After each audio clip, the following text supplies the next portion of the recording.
Put the old cellular on vibrate. And it looks like we've got some kind of connection going on YouTube. Feel like I'm live as well. And sort of kind of on time. Sort of kind of on time. Yeah, we'll take 4 minutes Yeah. leeway. Oh, yeah, absolutely. I will take that all day long. Nice tones. I like it. Hello, everybody. If you are joining us as we go live, my name, as always, is Jonathan. And I'm Sean. Yeah, I was waiting for you. And we Sorry. are live from every single one of your mother's houses here with. Onlyfrets. You're live in 3, 2, 1.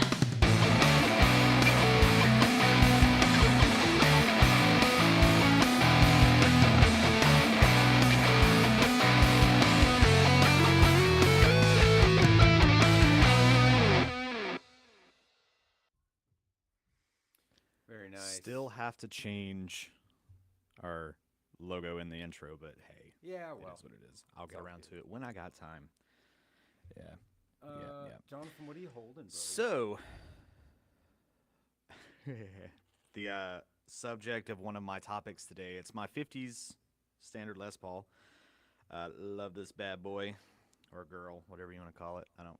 It's not a person, but this long piece of wood and steel. It's great. I got it. I got it running into my Joyo preamp house. So we're going out of that into my little interface here.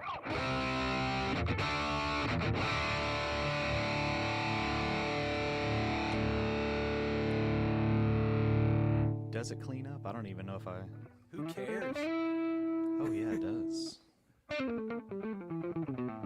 It's got a clean channel on it, but it's got like 2 channels, but lots of different amps built into it, a cab sim and all that kind of stuff. I did a video on it, but it's a really cool little piece of gear. Yeah, man. So yeah, you got an old buddy there too with you, I see. I do, sir. I do. I have my Flying V custom build Amazon kit with the, what'd you call it in your most recent guitar review video, the Senstar? You said it wasn't what you described the thinness of a neck in a certain way. I can't remember, but it's basically a razor thin neck. But it is very, very. Whatever I called it, I don't remember because I filmed that video like months ago, and it's just now coming out. So that's probably gonna be the case for a couple of them.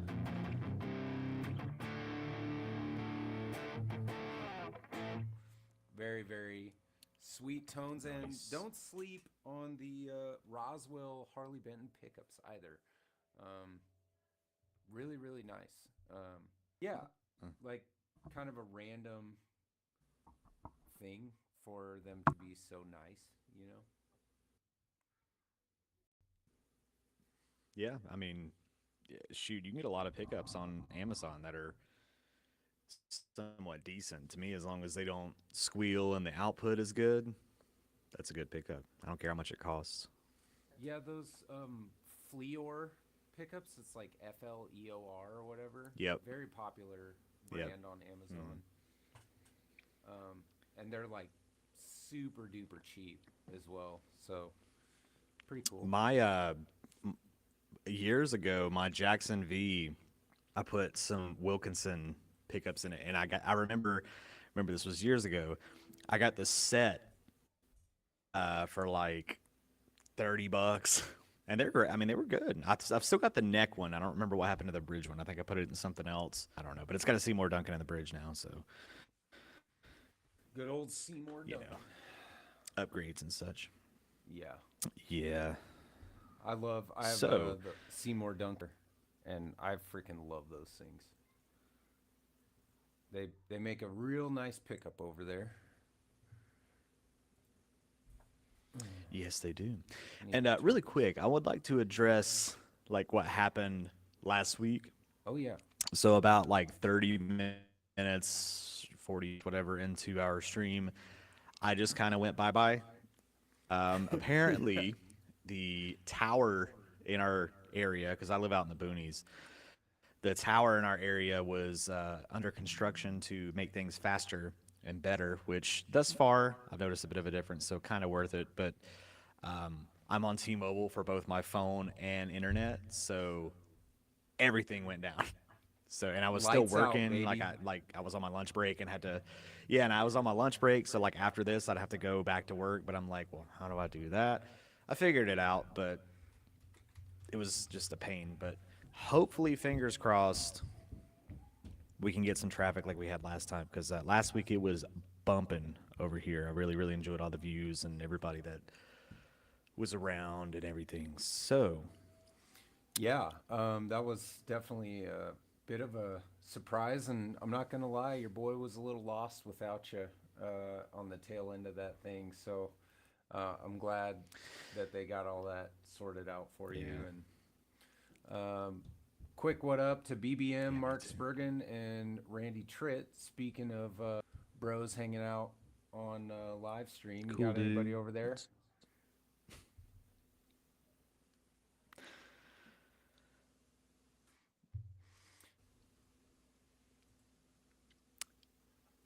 Did I lose Nope, you or are you there? I'm here.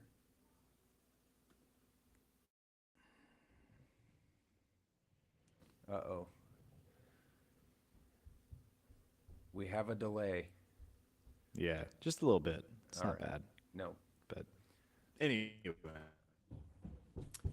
Technical difficulties with Jonathan and Sean. so you had a topic. Yeah. I know it. You I had a topic. I had something that I was going to talk about. Yep. What is happening? Yeah, we're on a delay. I'm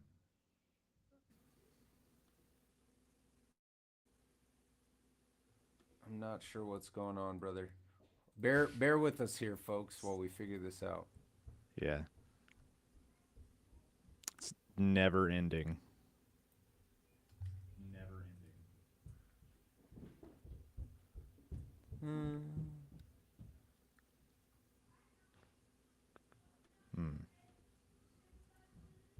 How we doing?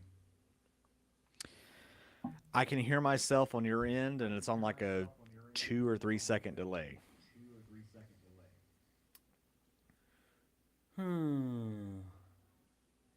Well, hopefully we can push through. Chat's popping off over on my Hopefully. channel. Well, there you go. Man, we got the Tooth, Lars Guitars, Pedal Playhouse in the house, Zach Thong, a bunch of people. So everybody's saying what's up to each other. That's good. I'm gonna Nice. start in on my topic. We talked about talking about long form versus short form, and I guess my question to you would be, do you think that the short form is like it's chicken egg, right? Like short form is popular driven by the technology, or did our shortening attention spans drive the want and will of short form? Because I remember Vines back in the day, very popular, 7 second videos. Do you think that Vines is the root of the short form evil? I think it had a lot to do with it. Because when Vine went away, I kind of didn't get on TikTok. Like I'm on TikTok now. I'm not really active uploading, but I kind of contribute to the problem, I guess, a little bit with consuming that kind of content. But what I've noticed, excuse me, is that TikTok kind of had, I think they had like minute-long videos or something like that. And you start to see this with like reels, and you see it with shorts, and you see it with like they're making that type of content where it's not short anymore. You can make long form short content, which doesn't make any sense to me, but like you can make 10-minute long TikToks, Oh. which, yeah. So it's like, but I mean, there's the way that the short form content is kind of evolving. It's almost like it's going right back into long form content, which is kind of all you're really changing at that point is how you view long form content, meaning literally like, is it landscape or is it portrait? Because if you get on TikTok and even some reels and everything, or shorts really, I guess, you can find people that have like whole series that are filmed in portrait on TikTok or reels, and they're entertaining. So it's like, I don't know. I think that is short form content in the idea of time based kind of going the way of the dodo. I don't know. Sometimes, I mean, the minute long clips have their place, Yeah. but I don't Agreed. know. I think that Vines contributed to the short attention spans. I don't know if people are getting their attention spans back or if they just appreciate long form content more. Can't really say for myself whether that's actually true or not, but Well, I want to point out a couple of good points on this over in the chat here, and then I'll give you my take real quick. But Pedal Playhouse Joan says shorts and long form divides audiences. So your short form will not be the same folks that watch the long form, which is definitely true in my case. oh yeah, absolutely. My shorts do like 1,500 views, and then my big long interviews, like the Tone Deep episodes and stuff, those do like 50 to 100 depending. But another thing, somebody said, let's see, the Tooth 77 says they call it TikTok brain, which is pretty funny. And then Pedal Playhouse also adds that she finds short form really limiting, and I agree. I actually use my shorts to promote the long form videos. Yeah. Keith, for the love of guitars with Keith says, Johnathan, sun's out, guns out. That's what we were literally saying right before I fired this thing up. My man's looking Yeah, not like that he's ready to there's hop into a Camaro and much gun, but um, it's a Mustang. First off, get it right. oh, my bad, my bad, my bad, my bad. Truly. No, it's all good. So I think I think it's funny because let's just take Twitter for example, or anything like Twitter, where there was a character limitation at the start, and then people were like, it's not enough, I can't even complete a full thought. I have to do like 15 tweets in a row, which actually illustrates your point about the TikTok series thing. So like TikTok is like video Twitter to me, like early Twitter. YouTube is like video Facebook, and Instagram's still just Instagram. But like even Instagram allows you now to put up like long videos. I don't even know, when you post a post, it can be as long as you want, as far as I know. I'm a huge fan of Instagram. That it took the place of like everything except YouTube for me. I really like that form of communication and social media. But yeah, dude, I think long form's coming back, and that's because people want to hear full reviews. They don't want you to do a 5-minute review of a guitar. They want you to get into the weeds on it, or they want to see a full guitar build. I'm doing my Firebird's coming along. I've got it painted, and I was gonna do a series, and I was just like, you know what? I'm just gonna supercut this bitch. Like, we're just gonna do all of it in one shot. It's gonna be like an hour-long video probably, and I don't really care. Like, that's how I want to do it, Well, I mean, you got someone like you got, and again, sorry, we're on a delay, so if I cut you off, I promise I'm No, not you're being good. rude. You're good. So, someone like Zim's Guitars, for example, or Dave's World of Fun Stuff, that Yeah. guy. They'll make 30, 40, 50 minute long videos of them just like changing strings and doing general setups, but they're cool hangs, right? Like you go and watch them and you could just put that on in the background and just listen to them talk, and it's like, oh, yeah, this is just cool to listen to. So it's when you get into that longer form, like, hour long video, the only thing that you can really give somebody as far as advice goes is like, you just better have a good personality, or you better have something about you going on, because if not, you're wasting your time making an hour long. Like for you, for example, I think you would do great with, hour long videos or whatever. I mean, obviously your live streams, they seem to do pretty well Yeah. considering the size of your channel right now. And, as you continue to grow, I'm sure that you'll find a niche in those people that like the longer form, or, more people will tune in for your live streams, especially with consistency. They see that you actually do it, Right. so. Yeah, I mean, consistency is definitely key. I try to keep like any demo video or anything I'm doing under 30 minutes, because those, I think you've Yeah. hit a nice formula for the way that you do your gear demo stuff, where the videos are like right in the pocket, 17 to 25 minutes or whatever. Um, so I try to keep my videos in that format, like a little more formulaic. But as far as like the tone deep episodes go, like, I'm sorry, I'm having a conversation. Like, we're going full Joe Rogan style. Like, I'm not gonna short that video or try to like keep it to a specific thing. I just like um, that format to be as long form as I feel like it needs to be. I mean, obviously I edit them and stuff, but yeah.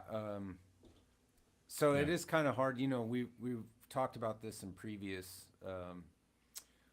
Onlyfrets, but like I'm still trying to find where I fit in, and I don't know if I ever really will, because I just kind of do things on a whim. But I like I like long form. I think there are a lot of people who like it as well.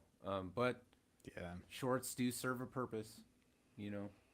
They do have a good example, because it Oh, took me forever to get into longer form.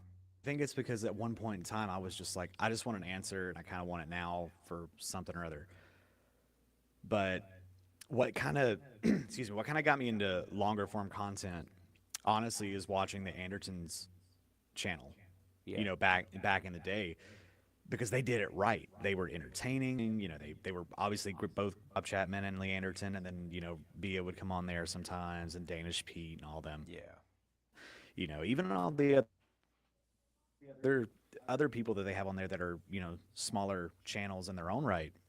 They're great. Like when they get Dave Simpson on there, it's like, wow, yeah, I'm checking this out because I know, But he's a good example too. That dude will just sit and play for like 45 minutes straight, and then come on and be like, "Hey, my name's Dave," and I'm like, "What are Dave's you wild, doing?" dude. But he's doing it right, because you stick around that entire. Yeah, you stick around for that 45 minutes while he's playing, because you're just like mesmerized. Like, wow, he's a great player. He's a great dude. I yeah. would love to meet him, but we're ponds away, so Right. can't do that. No, he's Maybe one awesome, day. man. I love Dave's channel, and Yeah. he's such a monster guitar player. Um, we've got a couple points. Pedal Playhouse says I did a 50-minute video that was both human and animated. If anybody hasn't checked out Pedal Playhouse, go subscribe immediately. Joan does fantastic videos. She writes storylines for them. It's a similar spirit of like what Super Danger Studios does, but she has her own style and everything, and really good guitar player. So Joan's able to like demonstrate the pedal or the guitar or whatever she's reviewing. It's just really fantastic stuff. Anyway, the 50-minute video is one of my best videos, but I will never do that again. Too much work, and I don't have 4 months to spend on a video for YouTube. Fair? Yeah. Well, and then keep then you ads. get into the. Oh, go ahead.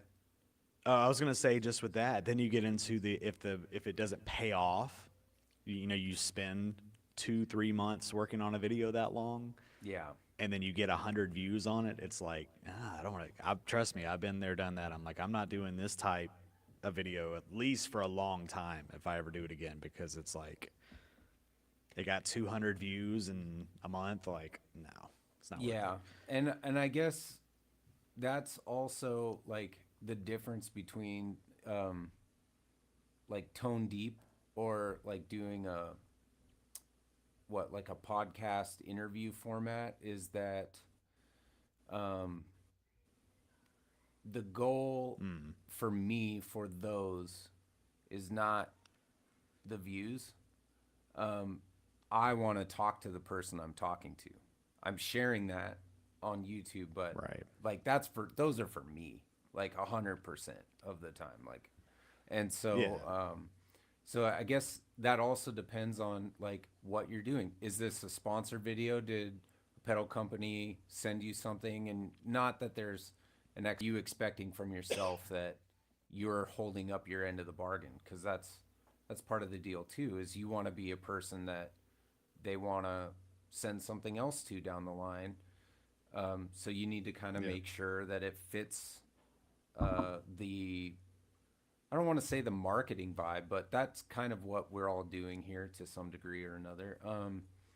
Got Keith tries to keep them 7 to, and BBM says he tries to keep them 15 to 30.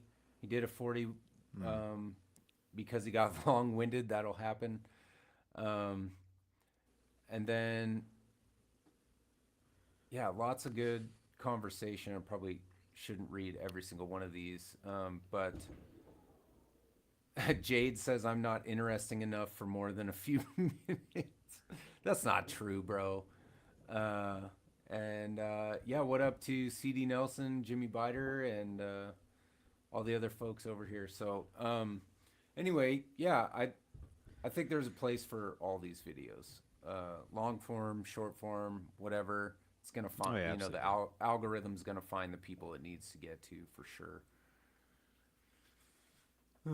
At some point, yeah. Yeah. What was your topic today? We can have a clunky transition. Okay, so this might be a little bit of a therapy session for me. So, I chose this guitar specifically. Oh, wait, I got Guitar Pit of Horrors in my chat. Just sub to Electric Flamingo. Thanks, buddy. I appreciate Yeah, it. man. Yeah. All right, so this guitar went with me last night, and it was gigged for the first time in its life. So I went to an open mic night at Hop Frog Music. It was me and my dad. We had put together, because we went back last month sometime. I think it's like the third Wednesday of every month, something like that. So we went back, you know, do the math. And we went in thinking that it was like an open jam kind of thing. But in fact, it was not. It was literally like, oh, this band is here, or like these group of guys know how to play this song. So we didn't end up playing because we were like, well, God, we need to prepare for this. So come yesterday, you know, we've been picking some songs, playing them, whatever. And we had 3 songs we were going to play. We had a couple of different issues. And that was that I'm a guitar player, my dad's a bass player. I can sing. I would just rather not if I can help it, right? Sure. So we needed a drummer, if anything. And there were a couple of drummers up there. So we had, here was our set list. We had Good to Be King by Tom Petty, which surprisingly, people up there that are big Tom Petty fans did not know the song. And I was like, okay. Right, because I've never been like a big Tom Petty fan. As I've kind of gotten older, I can kind of appreciate it more. I'm signing off right now. No, I'm just kidding. I was about to say, like, what? I'm No. kidding. So as I've gotten older, I get into it more. But I've never heard that song. My dad could play it, and he was like, "Hey, try this one. It's an easy song." Blah blah blah blah. Yeah. So there's that. We had what was the other one? "Too Late for Love" by Def Leppard. That's a fun song to play, but Oh yeah. I don't think anybody could sing that. So, but I had a solution for that. I'll get to it. And then the third song was "Plush" by Stone Temple Pilots. Right. Oh, nice. So nice mixed bag there. I was Yeah. like, okay, cool. So here's where everything kind of starts to fall apart. So we had everything planned and good. We rehearsed it. I'm like, I can sing most of it, if anything. For the Def Leppard song, I created a backing track that was the drums and the vocals, and we were just going to play over it, right? Okay. Like I did AI, took it out. So that worked out fine. So now we had to go through the entire evening trying to find a singer for the Tom Petty song, at least, because I didn't know it well enough to sing it. Okay. And we had to find a drummer to play on those two songs. So we get in there, and fortunately, there's a band that has a bunch of people that are more like into the rock scene, you know? So we're like, oh, this is perfect. You know, we can ask one of them if anything. So they get up on stage first. They're the first band up there. And they play, they start saying they're going to play Stone Temple Pilots. And me and my dad are looking at each other like, oh, God, please don't play Plush. Please don't play Plush. They don't end up playing Plush. They play through 3 songs, right? The third song, we're thinking, oh, it's going to be it. And it was Cumbersome by 7 Married 3, I think it's what the band's Nice. called, right? So we were like, oh, great, we got it. And then Brad, God love him, from the back, the guy that owns Hop Rock Music, he yells, "Encore!" And I'm like, I looked at my dad and I'm like, this is it. And then up on stage, they're talking back and forth, and then I hear the bass go dun dun dun, and I was like, oh my God. And then you hear the and then it is dun dun, and I'm like, God damn it. Like what? And I'm looking back at you just had to say it. And he was, so we were like, okay, so we're down a song already before we even get up there. Yeah. And I know I'm just whatever, but I need to talk about it. So I'm trying to go around. Safe space. Yeah. I'm trying to go around and find somebody else that can maybe play something that I know. Because the problem is, last time we went, it was a bunch of blues guys, right? Okay. So they're all asking, can you play Eric Clapton and Jimi Hendrix? And I'm like, not really, you know. But anyway, so we're panicking trying to find another song to play. And I said, you know what? Screw it. I'm going to learn the Tom Petty song vocally real quick. Like, I know the timbre of it. I got to learn the lyrics, blah, blah, blah. Still got to find a drummer. Well, this dude's in there. Yeah. So this dude's in there, and Brad's helping me, and he says, hey, this guy's a good drummer. You know, I talk with him. And then there was another guy up there. He's a kid. I think he's like 16, 17, something like that. He's come to karaoke nights that I hosted. He's a singer, great singer. Nice. I think his social media is Harrison Sings a Lot. I think that's what it's called. You should look him up. He's a great singer. And I played with him a little bit, 2 songs, like acoustically, but I'm getting off track. So I'm working with the drummer dude. And I said, look, I can sing Plush, and I'm going to try to sing the Tom Petty song, okay? He said, okay, yeah, I don't really know him, but I learned by ear. I learned pretty quick. So he went outside, listened to it, came back and said, I got it. We're good. He was out there for like 20 minutes. Cool. So now that we're finally at the juicy part, it's our turn. We get on stage. I'm here. My dad's here. Drummer's here. Started out cool. We start to play Plush because I'm just like, we're just going to play it. And everybody laughed, made a joke out of it, and it was fine. The drummer did not drum the song the correct way. Oh, no. He was just like he kind of had an idea, you know. But he listened to it one time, I guess.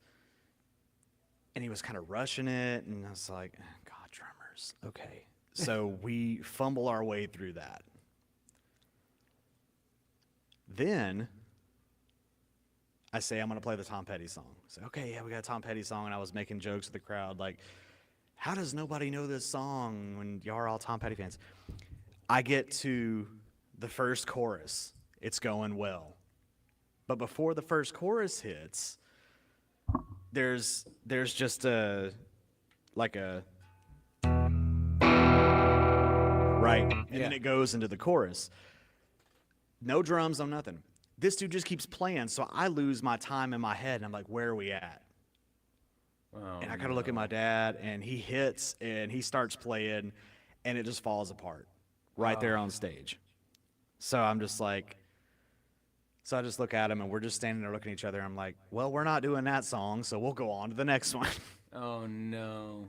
Yeah, and then we played the Def Leppard thing, had some technical difficulties with that because why not?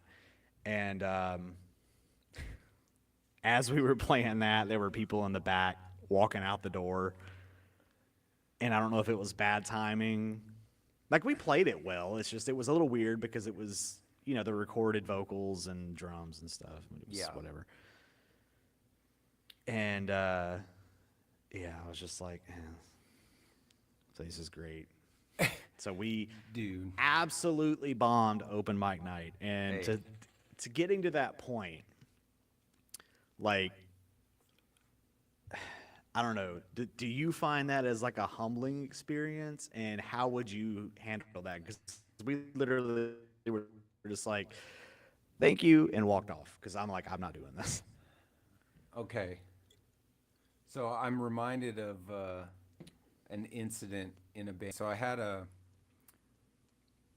first of all, bombing is just gonna happen when you're playing live. Like, some nights are just gonna go like that. I mean, it sounds like you guys probably need to find a regular drummer that knows a few tunes that you guys are learning if you're gonna keep doing it. You know, it's like you know, it can be casual, but it sounds like you need something a little more reliable than you know what's available in the bullpen when you show up. But that being said, I mean, I was in this really heavy like garage metal band in like 2009, 10. We wrote our own songs. So if you're gonna bomb with your own songs, things got to get pretty out of hand, right? Right. Yeah. So we somehow acquired an invitation to play garage metal, like heavily distorted, disgusting lyric, like really depraved garage metal at a Burning Man style festival. So this is all EDM, trip hop, you know, acid rock at most. Yeah. And then you've got a 3-piece garage Completely out of metal your band. element, You know. So we show up. All right. And it's a music festival, so there's extracurriculars floating about, if you will.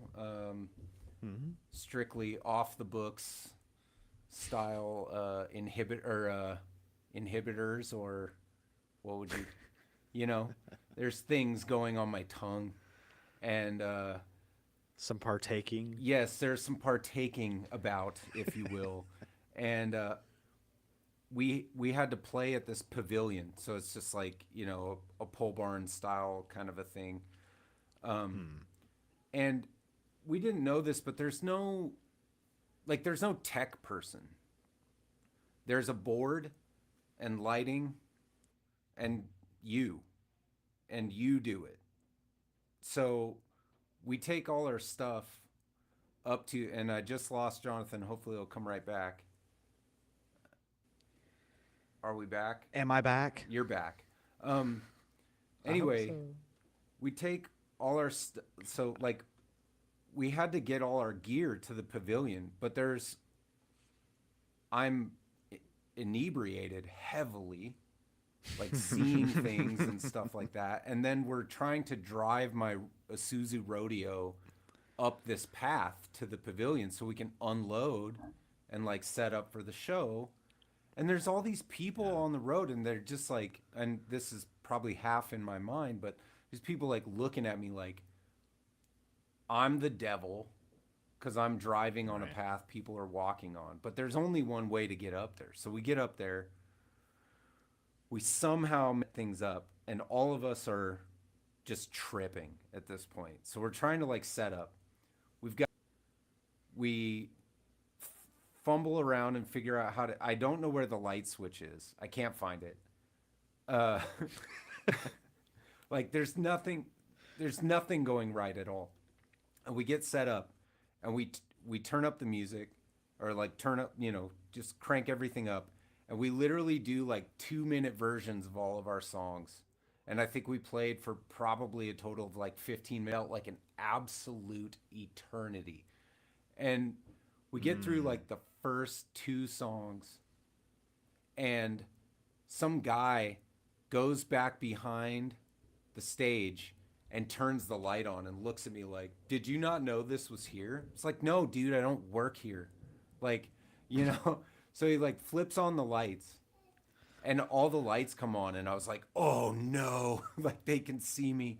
And so like we get through this set, right? We get everything, we load it up in the rodeo. We just leave the rodeo by the pavilion. We were the last band to play at the pavilion that night.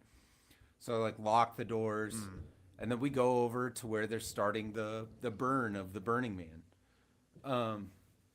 And we're standing there, and we overhear a conversation happening like right next to us, right? And the guy goes, "Hey, did you check out the band at the pavilion?" And the other guy's like, "Yeah." He's like, how was it?" And he was like, "Disruptive at best." And that was the review of our performance at Soak Festival 2010. And we actually, just so you know, short story long, we went back home, and my bass player and I changed the header on our MySpace profile, the quotes that you could put up back in the day. We changed it to "Disruptive at best, one fan raved."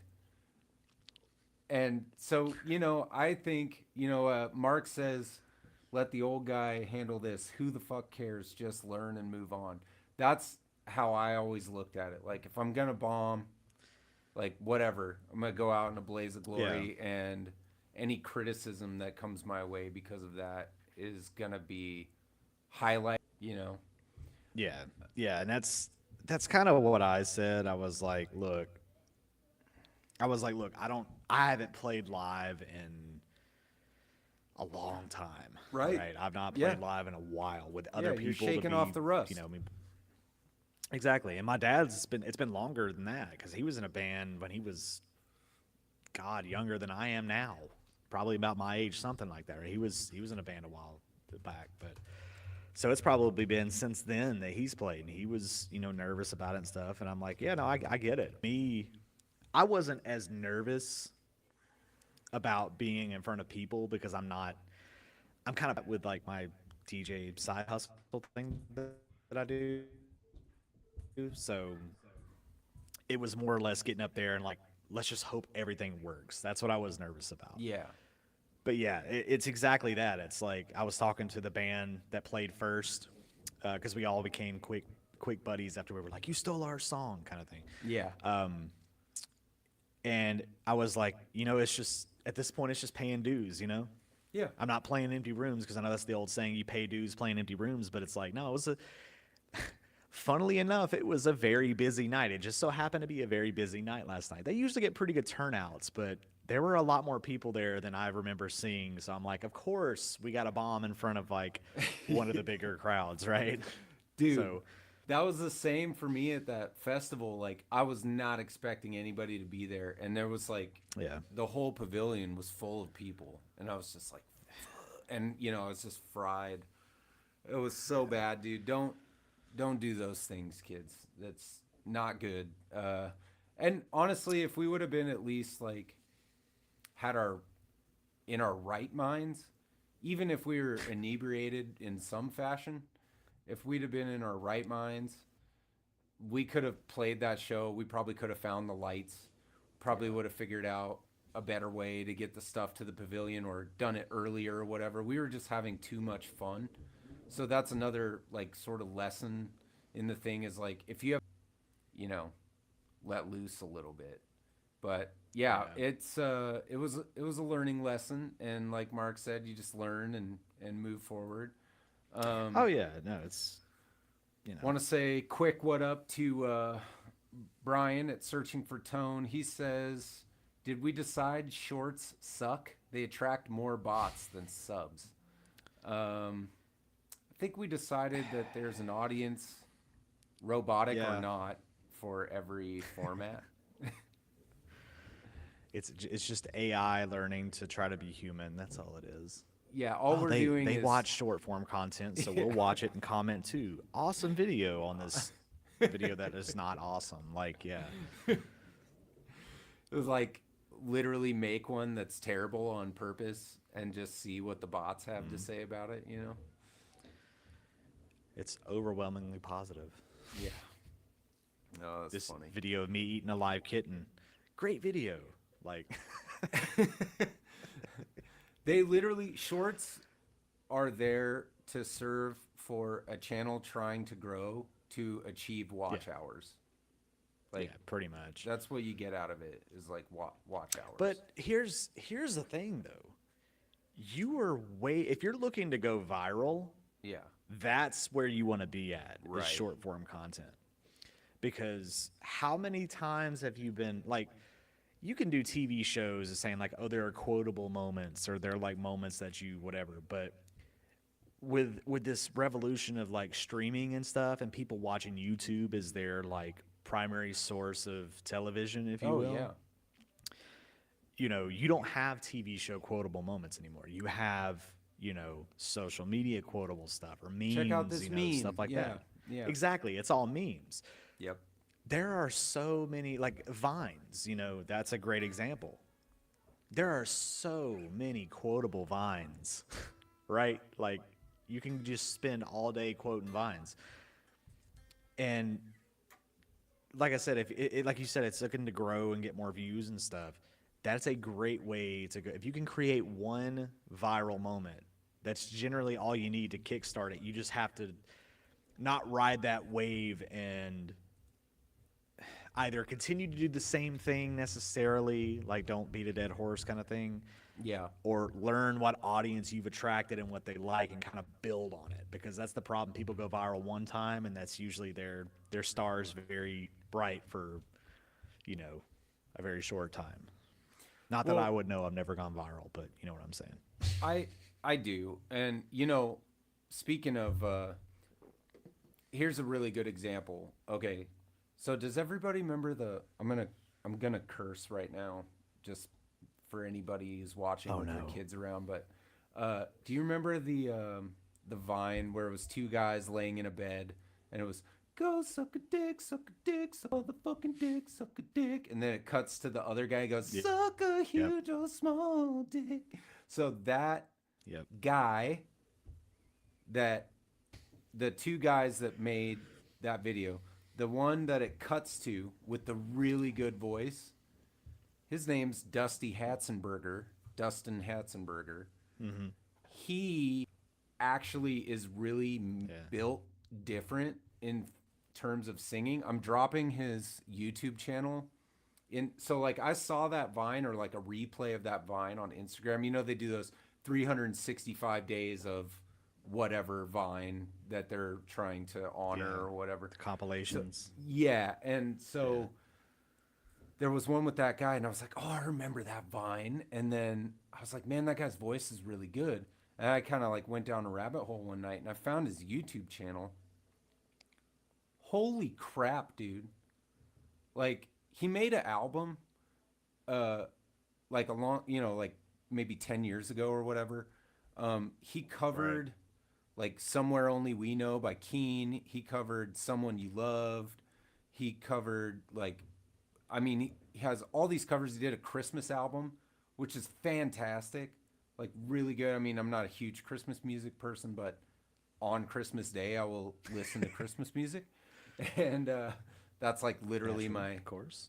It has to be, if it's not Christmas Eve or Christmas Day, I'm not doing it. But like, Oh yeah.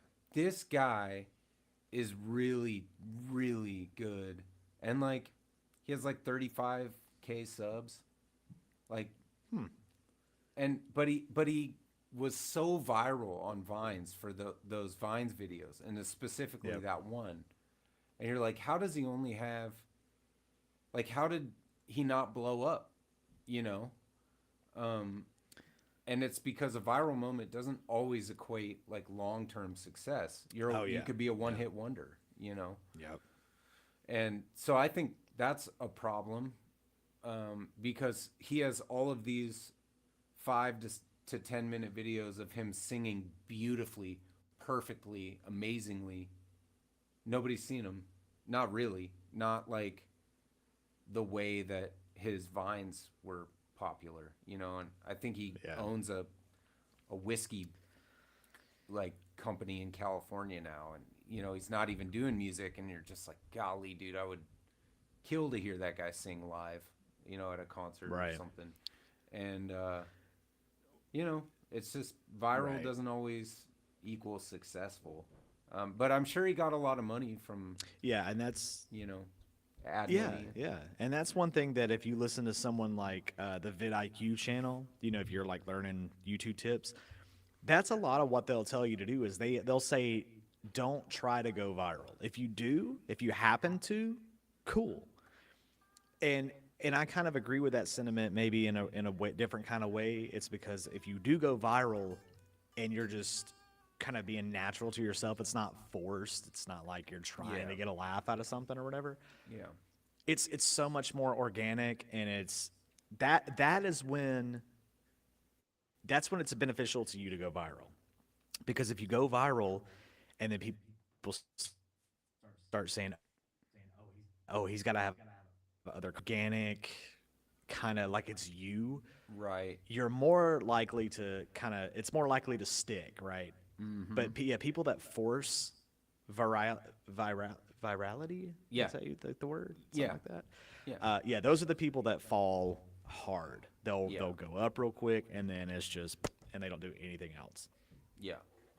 But then you got people that were on Vine that were smart and moved. You know, you got to adapt. So like when TikTok came around, you know, you had people. But I heard from, I don't know if you know, I think it's King Bach. If you remember him on Vine. Okay. Well, maybe I probably have seen it if he, you know. Yeah, you'll know who it is if you see it. Yeah. He was doing, I think he was doing an interview one time, and this is basically, I think, what caused Vine to kind of fail. He was like, you know, hey, like, I'm one of the biggest creators on this platform, and along with all these other people, but like, we're not getting paid. Like, Vine was not paying these people to, you know, go viral consistently, right? Right. So that's where they said, well, we're just going to stop making content. And then they were smart and moved to other platforms. So that's kind of, I think, what killed Vine. But again, it was smart on them because they adapted and said, well, what's this other thing that maybe is kind of there? We Yeah. can take our talent and blow it up. And that. I'm not going to say they contributed to like the rise of TikTok because it was already kind of a thing. Yeah. But I think that when Vine went out, that shift of content creators taking that style and being able to do something longer than 7 seconds Yeah. worked. But the problem is that 7 second Vine was perfect because that 7 second limitation forced you to get so creative in that 7 seconds. I think that is an extreme bit of limiting that was so beneficial to a lot of people. Yeah. And just sparking creativity. You see what I'm saying? 'Cause Yeah. if you have an unlimited amount of time, like you do essentially on YouTube and stuff, you're just going to kind of put up whatever slop you want. Not necessarily you or whoever, but just anybody can do it. With 7, 10, 15 seconds, it's like you got to get to the point, right? You don't have Yep. time to drag on, hey guys, it's me, and this is it's like into the joke, right? Yeah. Which I Zero kind of like, fat. and obviously a lot of people Zero like. fat. I know I'm rambling. I'm sorry. It's You can tell me okay. to shut up, whatever, but yeah. Yeah. Yeah. Couple things from the chat. Yussi Mikhail is here. What's up, brother?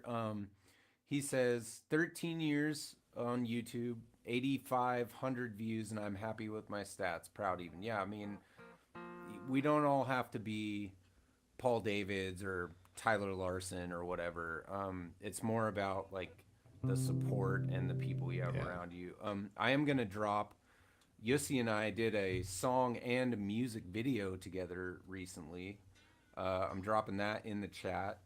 And he, graciously asked me to do a solo on one of his wonderful songs that he wrote. And I filmed myself playing the solo, and it was a lot of fun. Really great song. So that was really cool, and that's kind of more what I'm in this for. I don't need to go viral. I want to meet good folks and have a good time because this is my hobby. And then searching for tone brings up, you don't want to go viral off of something that's not your regular content, because if not, you'll have to keep up that style or tank your channel and do something else. That's why I said if it's something organic, and you go back to your channel and see more of that organic stuff, you're more likely to stick. It may not be the same as your viral moment, but I mean, it has the potential to be versus, like you were saying, for your guitar channel, but you make a cooking video and then the cooking video goes viral. What do you do? Yeah, that's funny. I get that. That's great advice. Pedal Playhouse Jones says that happened to her on TikTok. Made NAMM content that blew up, and then fuck, I can't replicate that at all, and it only happens once a year, right? So I mean, luckily at least I was in the vein of what you do, Joan. But yeah, and then she says alternatively, I'd like to grow based on what I create and do not want to chase trends. Good call. It's not sustainable, and also I just feel like your videos won't be as good. Like, Johnathan, you've done a run of somewhat off-topic technology for a guitar YouTube channel recently, and you know what? The videos are good. I can tell that you're interested in the products and they serve a purpose for you outside of just guitar playing, like your DJ stuff or whatever. And I think that's good. I think it's good to have a variety and to do videos that you like in a way you like to do them. And I think that just builds the most honest YouTube channels. I talked to, and now I'm rambling, I talked to Robert Baker about that a little bit on our Tone Deep interview. And, he was just like, I'm just glad that I've done it over all these years. He has 18 years on YouTube, and he's like, I'm just glad that we kept it about guitar. I built it the right way, and anybody that came in and tried to ruin the party kept it peaceful and fun and related to the thing that I love to do. And I think if you can't go wrong.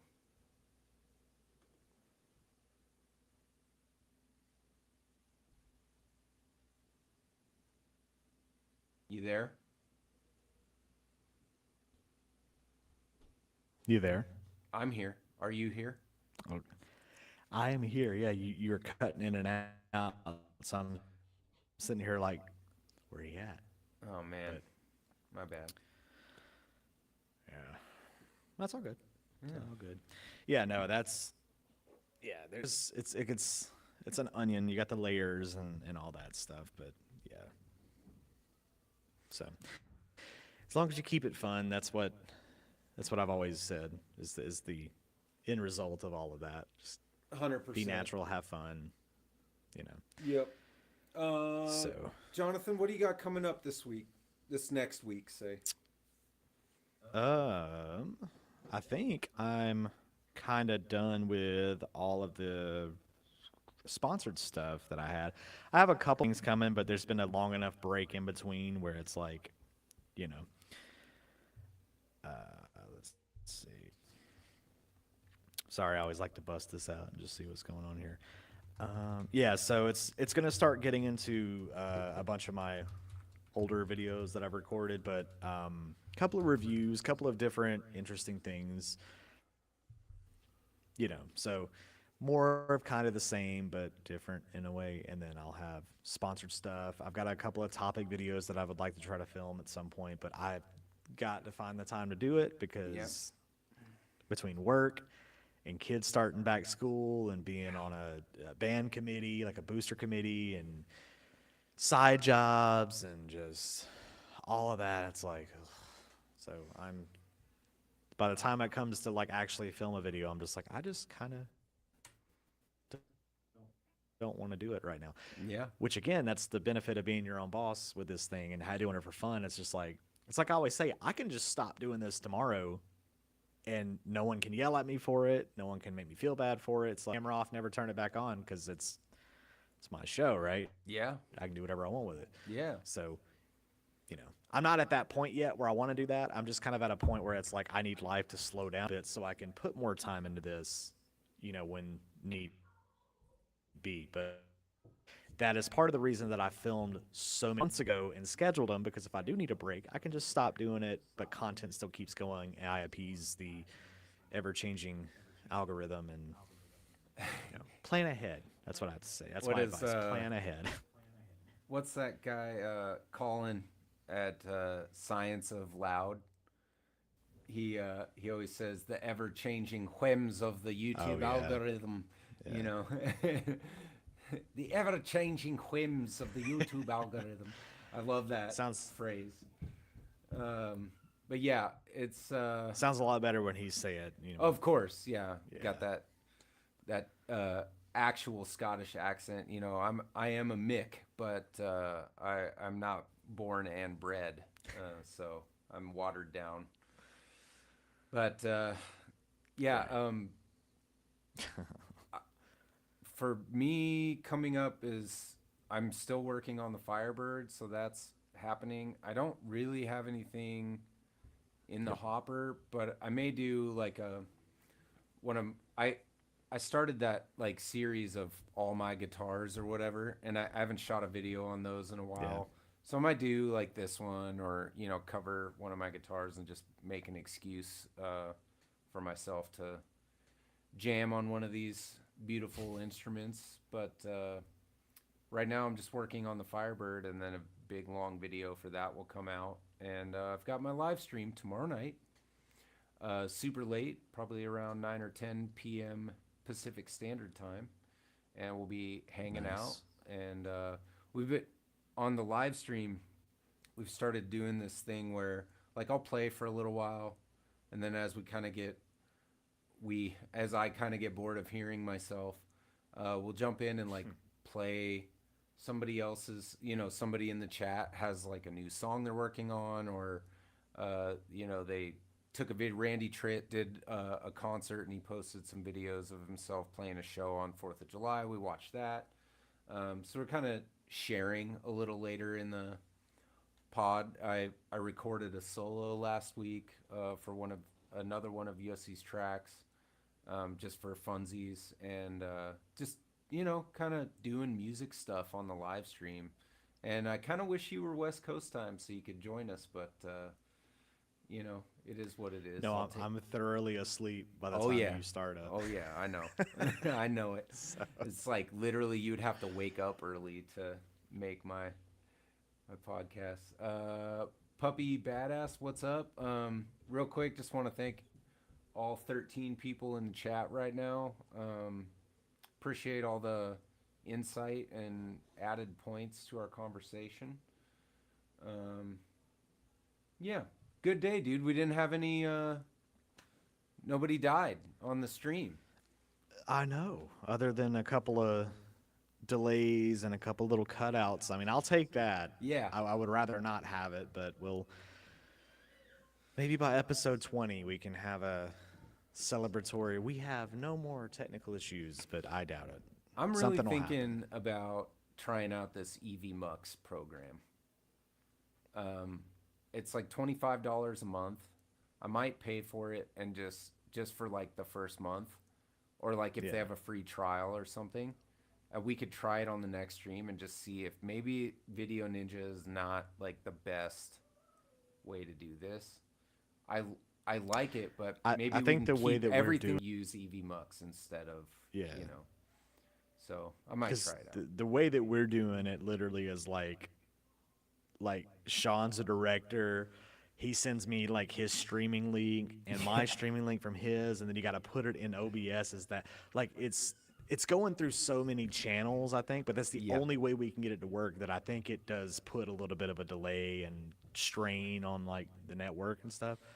I So think yeah, we can there's use got to be a EV better Mux solution to it. and do it similarly through OBS. So Yeah. I'm gonna check it out, and maybe we'll be able to get it locked in, cleaned up a bit.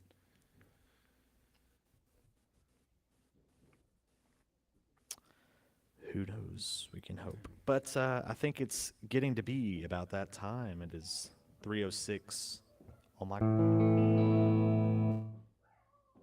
That thing sounds nice. I don't. Little chime there. Clock chime. Okay. All right, brother. Sean left. Nope, I'm back. Sean keeps leaving on my side. I know. It's just the never ending. So, well, before one of us gets inevitably booted off here, thank you guys for joining us for this episode of Onlyfrets live, as always, from your mother's house. And don't worry, we're leaving, but we will be back next Thursday. What is it? Yeah, 2 p.m. Eastern, 11 a.m. Pacific. You would really think I could say that by now. I'm exhausted, though, so. Get some rest, bro. Anyway, trust me, I'm gonna try. Still got a busy couple of days, but anyway, everybody take care. We will see you guys sort of